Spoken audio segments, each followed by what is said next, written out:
Hey everyone, welcome back to another video. So this is a pretty exciting week and a pretty exciting video as the Supra will be going to its first event. Now it isn't racing, it's just a local car show, but still after all of this time to finally be able to take it to an event is a massive victory and a massive step forward. So in preparation for that, a few things have happened off camera, so let's take a look at what's been done. So you may notice that, hey look, we have a windshield and we have hatch glass. So the windshield is brand new. The hatch glasses are discontinued, so if you look over there on top of the washer and dryer, I brought the old hatch down and had the glass scavenged out of it and placed in the carbon hatch. So the thing is now sealed up, so massive victory there. And beyond that, we also have the dash in the car. So pretty happy with how it came out. I need to sand a little bit of the flock off on these lower filler panels just so the Velcro will actually hold them in place. But the dash is in place. Everything is good aside from a little trim piece that I need to make around the steering shaft, but all is well other than that. So in preparation for this event, I'm going to take the car out now for its inaugural test drive. So fingers crossed that nothing goes wrong with that. I'll start the car up, warm it up, check the transmission fluid level, and if all that checks out, then we'll back the car out and take it around the block, and we'll see what happens.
So, as you saw earlier today, the Supra lived on its first test drive. So, massive victory, water temps, oil pressure, fuel pressure, all of the crucial items for an engine to live were all well within their respective thresholds.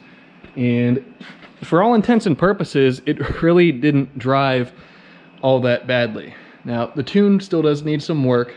My buddy Bob, who will be tuning this thing, he came over after work over the weekend, and that's another thing that was done off camera. But it was raining, and we still took the opportunity to get some of the tune worked out. So free revving is fine, but actually having load on the car, it's going fairly lean, which I'm sure you guys were able to hear in the in-car video clips. But that's no matter, we'll get it sorted out, and for all intents and purposes, it's manageable to drive on the road as it is. So tomorrow we will come in here, or I'll come in here rather, and there are a few items to knock out on the car prior to the show. And I'm probably not going to film a whole lot at the show. I'll take it as an opportunity to actually enjoy myself as opposed to being worried about filming content, which I hope you guys understand that. But we'll still come in tomorrow and knock out a few outstanding items. We need to modify this intercooler tube. I need to play with the Velcro for the block-off plates or the filler panels on the dash. This thing needs to be cleaned as there's quite a layer of dust on top of it. Not sure if you can see that there, but just a once over spit shine. It needs an oil change as well, but just to get it ready to go on its maiden voyage and be shown to the masses. So we will reconvene then. I'll check in with you guys then, and we will knock these last few remaining items out before this thing goes on the road and goes down to a car show. We are back to finish up car show prep for the Supra. So I have a small laundry list of things to do today, and thankfully nothing is too large or extravagant that I'm knocking out, but all of them are things that need to be done to make this thing complete, quote, quote, to go to the show and actually be presentable for it. So we're going to start with the cold side intercooler tube. So if you guys remember, a few videos ago, when the car was still accelerated, I realized that I must have built that tube when something wasn't tight or something wasn't in its final position, as it fits on one side but not on the other. So what we're going to do is modify the lower section of it that mates up to the intercooler. You can see down in there's a Wiggins flange on the intercooler, Wiggins clamp right here, and we're going to make it fit the way that it should. So I have the tube right here, and I already have the cut lines marked out on it. So we're going to be removing this lower bend right here, and I ordered in another 4-inch 90-degree bend that will allow me to cut and tailor that so it fits appropriately in the space that I'm working with. So after we get that knocked out, we'll get to putting the actual Wiggins O-rings in place, which if you guys have ever worked with Wiggins assemblies before, this is going to be a fight and a nightmare to get these put in their place, but we'll make it happen. We'll make it all work.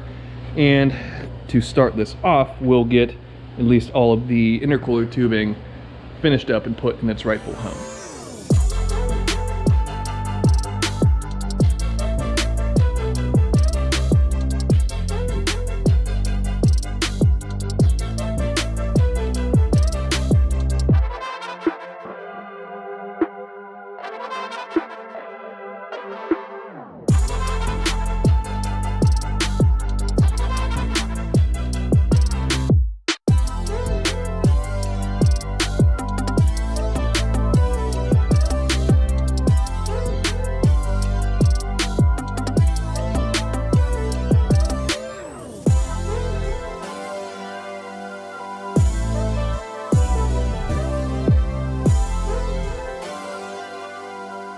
The new cold side intercooler tube, or modified cold side intercooler tube, is completed. So here it is right on the fan. So from this seam down, I replaced all of this minus the weld ferrule or the flange, and it fits in the car much better now. And you may notice that I put the O-rings on as well. So O-rings on the cold side, O-rings on the hot side, and I have one on the throttle body, one on the intercooler on both sides, and one on the compressor outlet. So now is the time when we need to assemble all of these Wiggins connections. So hopefully this doesn't end up being a nightmare, as it doesn't sound like it would be that difficult. I mean, the way that these work, you have the O-ring on the flange, you slide the collar over top, and then you put the clamp over top of those after you obviously throw your collar on the ground. But it doesn't sound like it's that difficult, but we're dealing with very tight tolerances with these to make them seal correctly, so it can be a bit of a nightmare. So the easiest way to put these together and to avoid them being an absolute nightmare is you take some grease or some sort of a lubricant, put it on the inside of your sleeves or your collars here, and that helps it to slide over top of the O-rings and get everything put together the way that it should be. So let me go get some grease or some sort of another lubricant, and we can get to putting these together.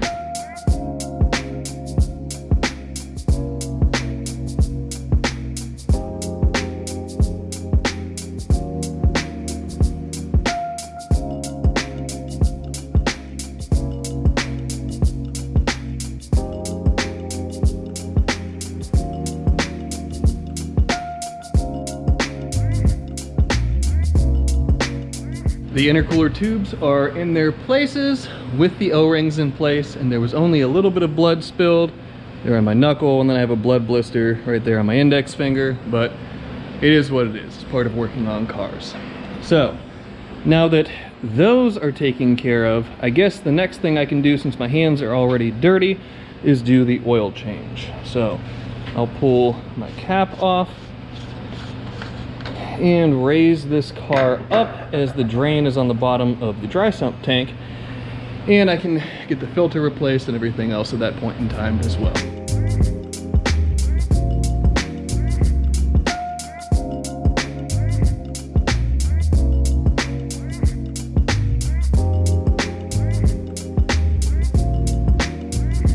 So, one of the things that you should do, especially with a new engine, when you're draining the oil, is, as messy as it is, put your hand in it. So, this tells you, or you can look at the oil that's coming off of your fingers and see if there's any particulate matter, any metal fragments, anything like that, that is coming out, in this case, of the dry sump tank or the oil pan sump, or wherever the repository of oil is. So thankfully this looked good, what was coming out of the tank. So since I'm on no time crunch, I'm not working as an oil tech any longer, I can let this drain for a little while, make sure that everything gets out of the tank that is going to come out of the tank. Then I'll put the drain plug back in, change the filter, lower the car down, refill it, and everything will be good at that point. The oil change is completed. So you can see my greasy spot on the ground. I was trying my best to emulate Exxon with pumping out the oil drain tank, but that aside, it has fresh oil in it, fresh filter, all of that. So we are good to go on the oil front. So I'm going to go get some lunch, stop at the parts store, and see if I can't get a bulb socket for these side markers. So there's one on each side of the bumper, obviously one there, one on the other side. And for the life of me, I can't find where my factory body harness is that has those connectors on it. So it's highly unlikely that the parts store will have anything, but it's worth a shot at least.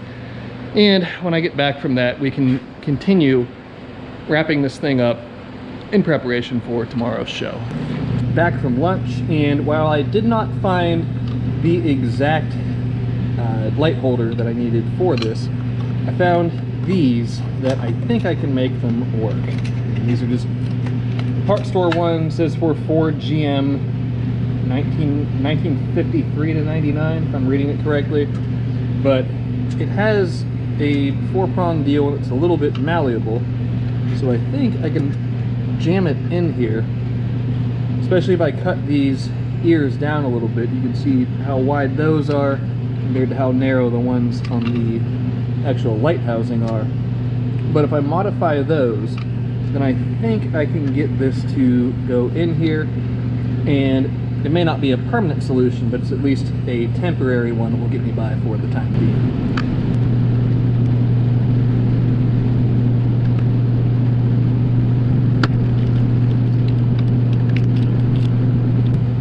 There we go. It's in there. And like I said, not the perfect solution, but it's at least a solution for the time being. So I'm going to trim a little bit more off of these just to make them fit in a little bit better. And then I can go ahead and pop the bulb in, put it in place, wire these in, and then move on to the passenger side.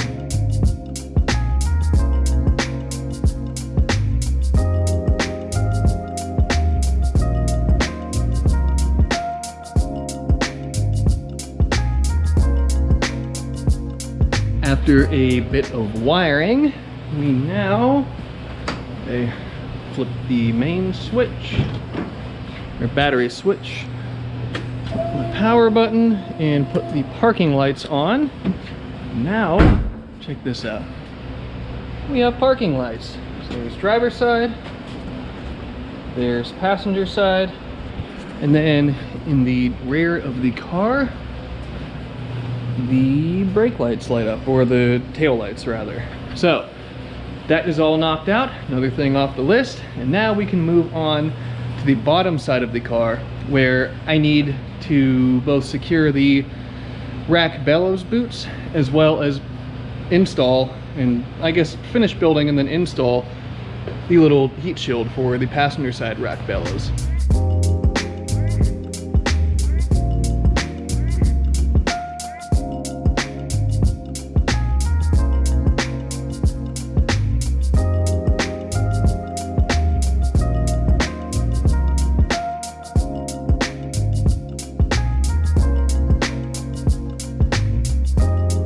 The heat shield and the rack boots are now fastened in place, so let's take a look at them. So this side, let's take a look at the heat shield first. It's a little Inconel heat shield that covers up the boot, and I just made it out of this band clamp and then some Inconel sheet that I had. So it fits real nice and tight around the boot, and that should just hopefully provide one additional layer of protection for this rack boot, since the downpipe runs so close to it. And then obviously we have just another band clamp here on the passenger side boot as well as the driver's side boot. So those are all fastened in place and should be good to go. So now I think everything under the car is completed. So let me lower it down and then we can get started with the few things we have to do on the top side. We are down to, I think, the last small handful of items at this point. So what I just did is I came in and sanded a little bit of the flock off behind the filler panels. Because trying to Velcro on top of a fuzzy surface doesn't actually work that well, believe it or not. So I did this lower one on the passenger side, and upper one on the driver's side here. The upper passenger side is held in place well enough for the time being, so I'm not going to mess around with it. I'll leave it be as is, and if it causes an issue, I can address that later on. So what I'm going to do now is come in and I'm getting rid of these stickers. So they served their purpose. I was happy with them when I put them on. I've been happy with them for a while, but I think it's time to change things up a little bit, and I want to clean up the sides of the car, and I'll move the stickers and consolidate them on the back glass here. So let me get the heat gun over here and get to peeling these off.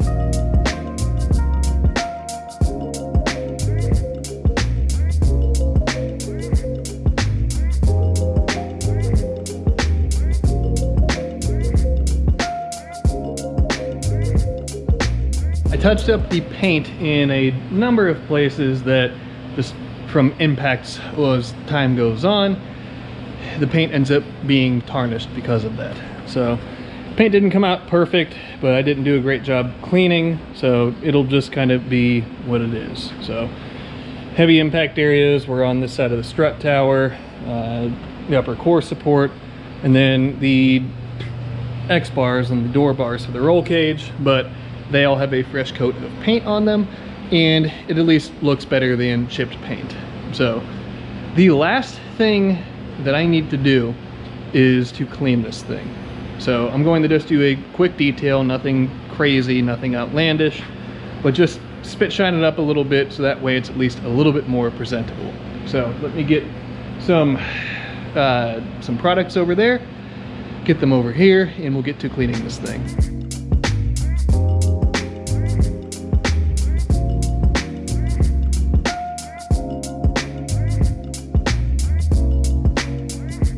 After a long day, this thing is as ready as it's going to be to go to the car show. So it's nice and spit shined, tire shined, all that. The only thing I'll have to do in the morning is come in and check tire pressure, but that is no big deal. I'll knock that out first thing in the morning, and then I'm on the road from there. So I wanted to make a note real quick about why I pulled these stickers off of the car. So you can see that I have a BPA sticker and a Tycon sticker up there now, and my reason for pulling the stickers off, it has nothing to do with relationships gone sour or anything along those lines. I simply just wanted the car to look a little bit less corporate, and I think that I was able to achieve that by pulling the big stickers off of the side, and I've already contacted the companies that had stickers on the car to get replacement stickers to put on the hatch. And obviously I have the Taycan one on there currently, and we'll see if they can get me a larger sticker so that way their logo is more pronounced on the rear of the car. But I just started it up, we have oil pressure, and all of that is good to go. The one thing that I am going to do in preparation for this trip is bring this with me. Now, I don't think that there will be any fires or any issues along those lines, but I would rather be safe than sorry. And we've had a couple of cars locally here over the years that have burnt up, and I don't want to be a member of that club. So I'm going to wipe that fire extinguisher off, and then that will ride with me tomorrow, and I'll go ahead and get the few other odds and ends that I'm going to take with me loaded up as well, so that way I can pretty much show up here half asleep, because I'm going to be, but I can show up, jump in the car after checking tire pressure, and make my way down to the show. So I probably will film some there. I don't think I'm going to bring the GoPro. I'll just film on my phone anything interesting that I see there, but we'll at least do an outro here afterwards. So whether I see you guys tomorrow or the following day, I'll see you guys then, and we'll see what we get into at this show.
I am just back from the Light the Night car show, and it was a long day, but it was a very fulfilling day. And it was very cool to sit and talk to people throughout the day that just talked about how cool the Supra is. And by no means am I trying to write my own hagiography, but it's just neat to have other people appreciate something that you've put so much hard work and time and not so much tears, but blood, sweat, and curse words into. But it was just really neat to have that experience and to just be able to take the car out and do something. But we did come back with something. So if you see behind me right here, we ended up bringing home a trophy. So this show, it isn't like a class-based show. Like there's no best import, best domestic, so on and so forth. They do sponsored trophies, and it's just judges' choice for the number of trophies that they do give out. And somehow, some way, we came home with one. So this one is sponsored by a local company called Affordable Potables, and they have a real nice spark plug on the top of it. They have the Licking County Courthouse right there. And as we go down, this is the 37th annual time they've done this show in 2022, and then a little star and everything down there. So frankly, I did not go to this show with the expectation of winning anything. I mean, it's a partially finished 3/4 race car, 1/4 street car, and I just wanted to get it out to share something with other people that I find a lot of value in. And somehow, some way, the judges there saw value in it as well. So it's a very cool experience, and I sat and had all kinds of very interesting conversations throughout the day with people, and I'm just very happy that I was able to have that experience. Beyond that, we got the tune sorted out a bit more. My friends Bob and Sean, they came down to the car show for a bit, and what we figured out, it was nothing that was done incorrectly tune-wise, but for some reason, the tune alterations Bob had made didn't take to the computer. So the test drive with this car that you saw earlier in this video, as well as the drive to the show, were done on the start it up, get it to idle, bump it on the trailer base map. So Bob made some alterations to the VE table and got a few other things squared away, and now this thing actually goes down the road quite well. It's obviously no daily driver or anything along those lines, but for what it is, and all the race car NVH aside, it actually doesn't drive that badly, which I'm kind of shocked for whatever reason about, and frankly very happy about. So after the mad dash to get this thing prepared to go to this show, going to the show, and I hope you guys enjoyed the few clips and snippets that I took while I was there. I didn't want to spend the whole time walking around filming things, but there were some cars there that were just too cool not to take a little bit of video footage of and give them their however many minutes of fame that they can acquire on this YouTube channel. But awesome experience, and I can't wait to go back again next year once I get this thing squared away a bit more, get prettied up a little bit, and make it more presentable. But without me rambling on any farther, that's going to be the end of this episode. So thank you guys, as always, for tuning in, supporting everything that I do on this channel, and in this shop, and in life, and everything else. You guys mean the world to me, and it's just awesome that you've chosen to come along this journey with me. But that'll be the end of this episode. So until next time, be sure to subscribe, leave a like, leave a comment, and I will see you guys then.